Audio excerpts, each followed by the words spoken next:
बिस्मिल्लाहिर्रहमानिर्रहीम, अस्सलाम वालेकुम। मैं असदुल्ला खान हूँ। 3-4 इंपॉर्टेंट डेवलपमेंट्स पे बात करते हैं। सबसे पहले तो ये है कि साइफर केस का जो चालान है वो FIA ने अदालत में जमा करा दिया। ये खुसूसी अदालत है जहाँ पर ये केस सुना जा रहा है, जिसमें शाह महमूद कुरैशी साहब और इमरान खान के मामले पर समाअत हो रही है।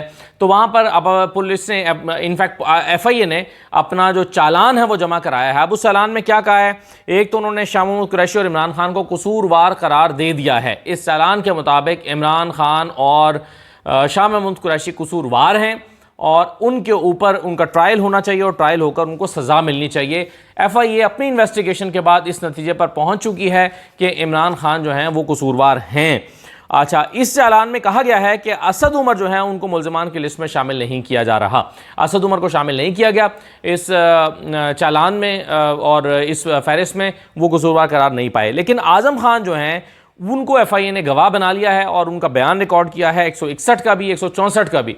164 का बयान यानी मजिस्ट्रेट के सामने उन्होंने बयान रिकॉर्ड कराया है और उससे वो इमरान खान के ख़िलाफ़ गवाह बन गए हैं और उनका रिकॉर्ड जो है FIA के मुताबिक वो भी चालान के साथ मुंसलिक किया गया है। इसके साथ साथ असद मजीद साहब जो एम्बेसडर थे और साबिक सेक्रेटरी ख़ारजा सुहेल महमूद को भी गवाहों की फहरिस्त में शामिल किया गया है। तो और इसके अलावा कुछ और अफसरान को भी शामिल किया गया है, यानी साइफ़र के वजारत ख़ारजा से निकलने से लेकर इमरान खान तक पहुँचने के दरमियान जितने लोगों के ज़रिए भी वो साइफ़र गुजरा है, उन सब को एक चेन के तौर पर इस चालान का हिस्सा बनाया गया है, गवाहान के तौर पर, कि कौन किसने किसको दिया, किसने साइफ़र किसको दिया, किसने किसको दिया। और फिर उसके नतीजे में इमरान खान के ऊपर यह इल्ज़ाम है कि चेयरमैन PTI इमरान खान ने साइफ़र अपने पास रखा और स्टेट सीक्रेट का गलत इस्तेमाल किया। चेयरमैन PTI ने साइफ़र कॉपी वापस नहीं की। अच्छा, अब इसको दो हिस्सों में देखा जाएगा। जब ट्रायल शुरू होगा तो ज़ाहिर है इमरान खान के वकला अदालत के पास जाएंगे तो उसमें वो ये साबित करेंगे कि अगर इमरान खान ने, यानी दो चीज़ें हैं, एक तो ये कि या तो वो झुटलाएंगे इस बात को कि इमरान खान ने स्टेट सीक्रेट ये जो साइफ़र था वो अपने पास रखा, या अगर वो तस्लीम कर लेते हैं कि हाँ इमरान खान ने साइफ़र अपने पास रखा और वापस नहीं किया मगर उसका गलत इस्तेमाल नहीं किया, स्टेट सीक्रेट का गलत इस्तेमाल नहीं किया, या तो वो ये बताएं या इसको यूं साबित करने की कोशिश करेंगे। यानी वो कहेंगे कि देखें ये स्टेट सीक्रेट था, इसको कहीं पर भी दिखाया नहीं गया, वो जो कागज़ दिखाया गया था वो कागज़ था, वो उसका कंटेंट तो पब्लिक को नहीं दिखाया गया था, उसका कंटेंट का कुछ यानी उस कंटेंट का खुलासा तो बयान किया गया था लेकिन वो कंटेंट वैसे नहीं दिखाया गया था। ये तो सलीम साफ़ी भी कह चुके हैं कि जो दिखाया गया था वो साइफ़र नहीं था, वो तो खाली कागज़ था। साइफ़र तो येलो कलर का होता है, वो तो सफ़ेद कागज़ था। यानी जो लहराया गया था जलसे में वो साइफ़र नहीं था। हमारे सीनियर जर्नलिस्ट सलीम साफ़ी साहब के बकौल और कुछ और लोगों के भी बकौल कि वो साइफ़र नहीं था। तो उसका गलत इस्तेमाल क्या किया गया? अब इसमें FIA की डेफिनेशन मुख्तलिफ हो सकती है और PTI के चेयरमैन इमरान खान के वकला की डेफिनेशन मुख्तलिफ हो सकती है। तो ये मेरा ख्याल अदालत में जब ट्रायल होगा तो इसी पर बहस होगी, ज़्यादा बहस इसी पर होगी कि क्या इमरान खान ने साइफ़र का गलत इस्तेमाल किया, गैर कानूनी इस्तेमाल किया और मुल्क को नुकसान पहुँचाया, स्टेट को नुकसान पहुँचाया या नहीं पहुँचाया। तो यही इसका मौजू रहेगा। बहरहाल अब FIA ने अपना काम मुकम्मल करके चालान बना लिया है और वो चालान चला गया है साइफ़र की खुसूसी अदालत के पास और अब वहाँ पर इमरान खान का ट्रायल होगा। तो देखिए ये ट्रायल अब आगे किस तरह से बढ़ता है, उसका क्या नतीजा निकलता है। एक बात बड़ी इंपॉर्टेंट है, वज़ीर आज़म ने जो एक BBC को इंटरव्यू देते हुए दो बातें कही हैं और दोनों बातों को ज़रा मैं आपके सामने रखना चाहता हूँ। एक तो उन्होंने कहा कि नवाज शरीफ के मामले पर वज़ारत कानून से राय मांगी है, एक बात तो ये उन्होंने की है, और दूसरी बात उन्होंने की है कि इमरान खान का मुकाबला फ़ौज से नहीं रियासत से है। अच्छा, ये दूसरी बात पर मैं ज़रा ज़्यादा बात करना चाहता हूँ, लेकिन एक जुमला देखें, जो नवाज शरीफ का मामला है उस पर उन्होंने कहा कि वज़ारत कानून से हमने राय मांग ली है कि क्या करना है, इमरान खान को गिरफ़्तार करना है या नहीं करना, इमरान खान गिरफ़्तार होंगे या नहीं होंगे। तो ये तो मेरा ख़्याल है कि इसमें एक पहली बात तो यह है कि राय मांगने की ज़रूरत ही नहीं थी। उसकी वजह कि नवाज शरीफ ने अभी तक उन्होंने कोई भी राहदारी ज़मानत हासिल नहीं की, कोई भी उन्होंने हिफाजती ज़मानत हासिल नहीं की। अगर वो हिफाजती ज़मानत हासिल कर लें तो फिर तो वज़ारत कानून से राय मांगना बनती है कि हाँ अब बताओ कि कानून गिरफ़्तार करना है या नहीं करना।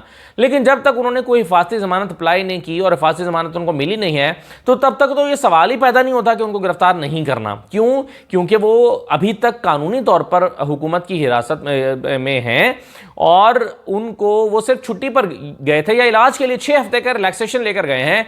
इसका मतलब है कि 6 हफ्ते के बाद तो ऑटोमेटिकली उनकी जो सज़ा है वो रिज्यूम हो जाएगी ऑटोमेटिकली वो वापस जेल में चले जाएंगे।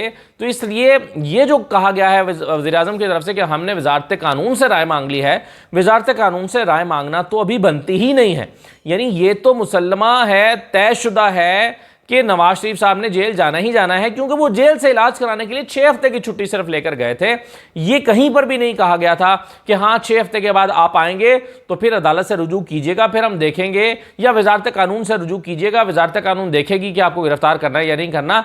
अगर तो ऐसा फैसला होता अदालत का, फिर तो राय मांगना वजारत कानून से दुरुस्त है।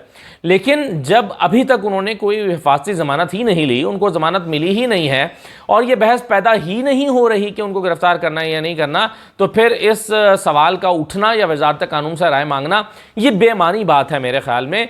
क्योंकि अभी तक नवाज शरीफ साहब का स्टेटस यही है कि वो आएंगे तो उनको ऑटोमेटिकली गिरफ्तार करके जेल में पहुंचा दिया जाएगा, इसके अलावा उनका कोई और स्टेटस नहीं है।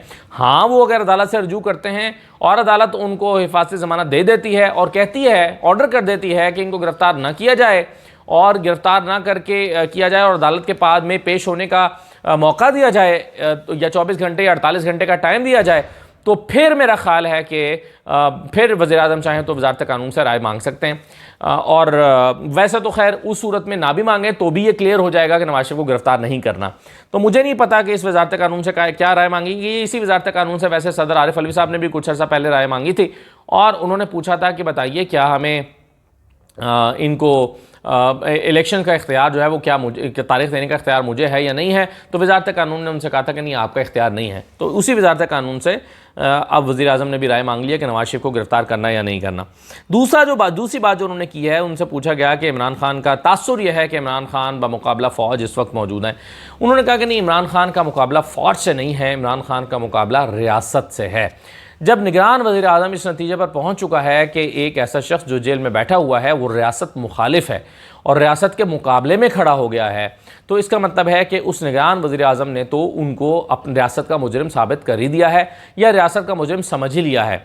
दूसरी तरफ वो समझते हैं कि इमरान खान का जो फैसला है वो अदालतों ने करना है, लेकिन वो समझते हैं, वज़ीर-ए-आज़म समझते हैं कि इमरान खान का जो मुकाबला है वो रियासत के साथ है। मतलब ये कि वो रियासत मुखालिफ शख्स है, मतलब ये कि वो अगर स्टेट का मुखालिफ है तो जाहिर है उसको एक पॉलिटिकल पार्टी का चेयरमैन होने का कोई हक हासिल नहीं है और उसके बारे में तो ना उसको इलेक्शन लड़ने का हक है, ना उसको इलेक्शन में हिस्सा लेने का हक है।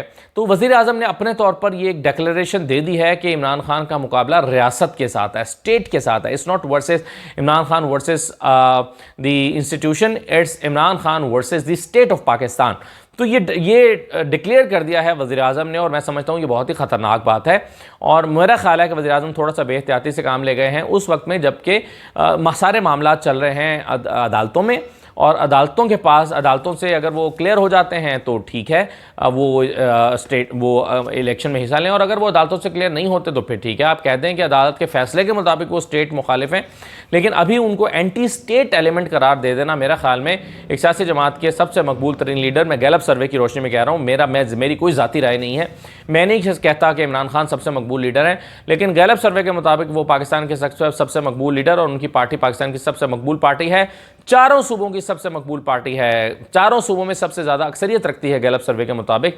तो एक ऐसी पार्टी के सरबराह के बारे में उसको एंटी स्टेट करार दे देना मेरे ख्याल में ये थोड़ी सी ज़ाती है। वज़ीर-ए-आज़म को ऐसी डिक्लेरेशन नहीं देनी चाहिए और ख़ास तौर पर निगरान वज़ीर-ए-आज़म को, जिनका काम ही फ्री एंड फेयर इलेक्शन कराना है। अगर वो ऐसी स्टेटमेंट्स देंगे तो वो फ्री एंड फेयर का माहौल, इलेक्शन का माहौल कैसे पैदा करेंगे। तो ये मेरा ख्याल है कि बड़ा इम्पॉर्टेंट है, इसको इस तरह से वज़ीर-ए-आज़म को थोड़ा सा मोहतात होना चाहिए मेरी राय में।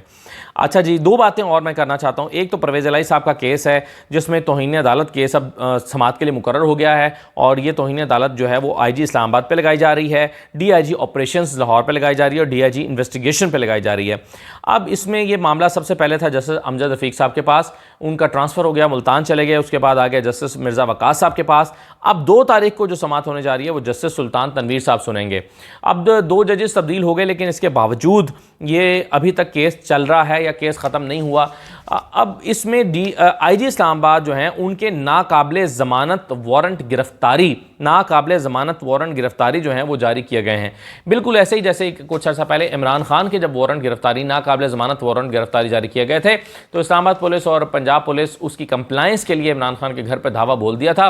24 घंटे तक ये ऑपरेशन चला था और इस ऑपरेशन में जो है वो कई लोग ज़ख्मी हो गए थे और कहा गया था कि इमरान खान के नाकाबिल वारंट ज़मानत गिरफ्तारी हम तो उसकी कंप्लाइंस के लिए गए हैं। अब सवाल यह है कि यही नाकाबिल ज़मानत वारंट गिरफ्तारी आईजी इस्लामाबाद के लिए भी निकले हुए हैं, उसकी कंप्लाइंस के लिए कौन कब जाएगा और कैसे उसकी कंप्लाइंस होगी और क्या आईजी इस्लामाबाद पंजाब में लाहौर में पेश होंगे अदालत के सामने। दूसरा, डीआईजी ऑपरेशंस और डीआईजी इन्वेस्टिगेशन इनको भी फर्दर जुर्म आयद करने के लिए तलब कर लिया गया है 2 तारीख को, 2 अक्टूबर को, कि वो आएँ और उनके ऊपर चार्ज फ्रेम किया जाएगा, उन पर फर्दर जुर्म आयद की जाएगी। जब उनको जस्टिस अमजद रफ़ीक साहब ने बुलाया था तो ये दोनों बलोचिस्तान चले गए थे और कहा गया था कि वो तो इंपॉर्टेंट असाइनमेंट पर बलोचिस्तान में हैं, अदालत में पेश नहीं हो सकते। वो आखिरी दिन था जस्टिस अमजद रफ़ीक साहब का, वो ट्रांसफ़र होकर फिर मुल्तान चले गए, लेकिन इन पर फर्दर जुर्म की तलवार अभी लटकी हुई है। परवेज़ इलाही साहब के केस में अदालत के वाज़े अहकामात थे, इसके बावजूद ये इनके ख़िलाफ़ इनको गिरफ़्तार किया गया था तो उस पर तौहीन अदालत का केस चल रहा है।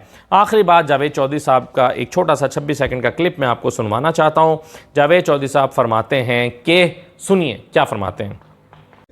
इशू की तरफ आते हैं। गैलप सर्वे आया, गैलप सर्वे में ये डिक्लेयर किया गया कि अफवाज पाकिस्तान को 88% लोग पसंद करते हैं और 12% बाकी इदारे हैं जिनके बारे में पसंदीदगी का इजहार किया जाता है। तो आप रेशो देख रहे हैं 88% और 12%। इसका मतलब है कि पाकिस्तान में लोग अफवाज पाकिस्तान के साथ खड़े हैं और शायद वो चाहते हैं कि अफवाज पाकिस्तान इसी तरह इक़्तिदार में रहे और अफवाज पाकिस्तान ही इस गवर्नमेंट को या इस सिस्टम को चला सकती हैं। अब सियासत इसमें जावेद चौधरी साहब की बात के 2 हिस्से हैं। एक तो ये है कि सर्वे बताता है कि 88% मकबूलियत है फ़ौज की और अवाम फ़ौज के साथ खड़े हैं, इसमें तो कोई शक नहीं है, बिल्कुल सही है। फ़ौज के साथ लोग खड़े हैं और मकबूलियत भी सबसे ज़्यादा है। पाकिस्तान में जो वाहिद इंस्टीट्यूशन जो सबसे ज़्यादा जिसकी लोग रिस्पेक्ट करते हैं वो फ़ौज ही है, इसमें तो कोई शक नहीं है और इसमें मैं कोई इख्तलाफ भी नहीं है और कोई इख्तलाफ कर भी नहीं सकता। बल्कि 88% लोग, मैं तो उन लोगों पर हैरान हूँ जो 12% लोग कहते हैं कि वो फ़ौज को सबसे ज़्यादा मकबूल इदारा नहीं समझते। वो 12% लोग मेरे लिए हैरान कुन है, ये तो 100% होना चाहिए था। लेकिन दूसरी बात जो जावेद चौधरी साहब ने की है उसमें वो ये कहते हैं कि लोग ये चाहते हैं कि फ़ौज इसी तरह से इक़्तिदार में रहे। एक तो पहली बात यह है कि फ़ौज इक़्तिदार में नहीं है, इस वक्त निगरान हुकूमत इक़्तिदार में है। जावेद चौधरी साहब से किसने कहा है कि फ़ौज इक़्तिदार में है? तो उन्होंने कहा कि फ़ौज अच्छा चलें इसी तरह से कोई निकाल भी दें तो वो कहते हैं कि लोग चाहते हैं कि अवाम चाहते हैं कि फ़ौज इक़्तिदार में रहे।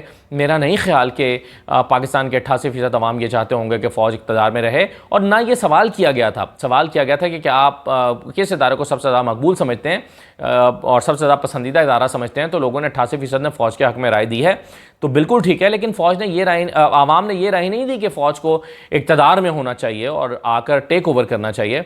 ये सवाल यूँ नहीं किया गया था। और दूसरी बात यह है कि ख़ुद मेरा नहीं ख्याल कि ख़ुद फ़ौज भी इंटरेस्टेड है इस बात में कि वो टेक ओवर करे। अगर वो इंटरेस्टेड होती तो फ़ौज को कौन रोक सकता था? जनरल बाजवा के पास भी ये मौके मौजूद थे। पाकिस्तान में इस तरह के हालात रहे, 9 मई को टेक ओवर हो सकता था। 9 मई को पाकिस्तान में जो हालात हुए थे टेक ओवर हो सकता था। फ़ौज मेरा नहीं ख्याल कि टेक ओवर में इंटरेस्टेड है। अगर वो टेक ओवर में इंटरेस्टेड होती तो अब तक कई मौके उसको मिले हैं, वो टेक ओवर कर चुकी होती। तो ये जो जावेद चौधरी साहब कह रहे हैं कि अवाम फ़ौज को इक़्तिदार में देखना चाहते हैं, फ़ौज जब खुद अपने आप को इक़्तिदार में नहीं देखना चाहती तो कोई और कैसे देखना चाहेगा? और दूसरा उन्होंने कहा कि फ़ौज इसी तरह इक़्तिदार में चल रहे लोग चाहते हैं। तो भाई फ़ौज इक़्तिदार में तो है नहीं इस वक्त और ये फ़ौज के ऊपर इल्ज़ाम है कि वो इक़्तिदार में है। दूसरा उन्होंने कहा कि फ़ौज ही इस केयर टेकर सेटअप को या इस सिस्टम को इस हुकूमत को चला सकती है। तो जावेद चौधरी साहब फिर गलत तासुर दे रहे हैं और वो कह रहे हैं कि इस मौजूदा हुकूमत को फ़ौज चला रही है। जी नहीं जनाब, मौजूदा हुकूमत पूरी पावर में है, पूरी अपनी उसके पास एक पावर मौजूद है। तो मौजूदा हुकूमत तो खुद अपनी पावर के तहत, अपने एक आइन में दी गई ताकत के तहत ऑपरेट कर रही है। किसने कहा है कि फ़ौज उसको चला रही है? ये तो फ़ौज के ऊपर गैर आइनी इक़दाम करने का इल्ज़ाम फवाद चौधरी साहब लगा रहे हैं, जावेद चौधरी साहब लगा रहे हैं। जावेद चौधरी साहब इल्ज़ाम लगा रहे हैं कि फ़ौज गैर आइनी तौर पर इस हुकूमत को चला रही है। तो मेरा नहीं ख्याल कि इस तरह के इल्ज़ाम फ़ौज के ऊपर लगाने चाहिए जैसे कि जावेद चौधरी साहब लगा रहे हैं। इजाज़त दीजिए, अल्लाह हाफ़िज़।